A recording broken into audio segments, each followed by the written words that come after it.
যার মুখে অ্যাকনি আছে শুধুমাত্র সেই জানে যে অ্যাকনির কি পরিমাণ একটা পেইন। আমি কোনো মেকআপ করতে পারতেছি না, কোনো কিচ্ছু করতে পারতেছি না, জাস্ট শুধু নামাজের বিছনায় বসে বসে শুধু কান্না করতেছি, এরকম একটা অবস্থা। আমি যখন ইন্টারে পড়তাম তখন আমার এই অ্যাকনি প্রবলেম ছিল।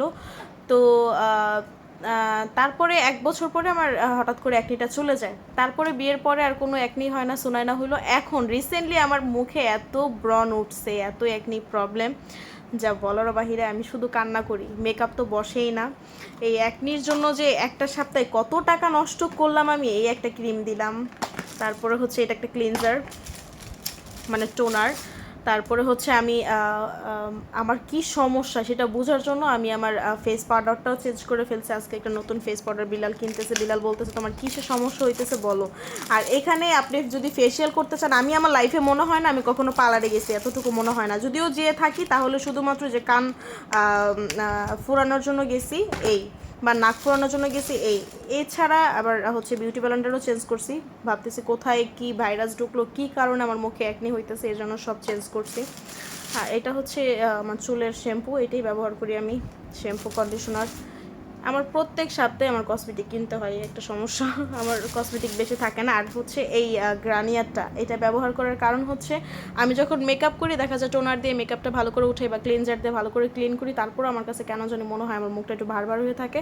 তার জন্য হচ্ছে আমি এই গ্রানিয়ারটা ব্যবহার করি। আর গ্রানিয়ারটা আমি আজকের থেকে না, বলতে পারেন ছোটোকাল থেকেই।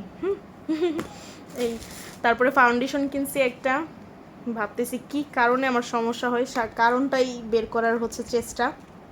এই একটা ফাউন্ডেশন কিনছি, এই একটা ক্লিনজার। দেখেন আমার ক্লিনজার কিন্তু আরও অনেক আছে, হ্যাঁ, টয়লেটে ওয়াশরুমে আর কি।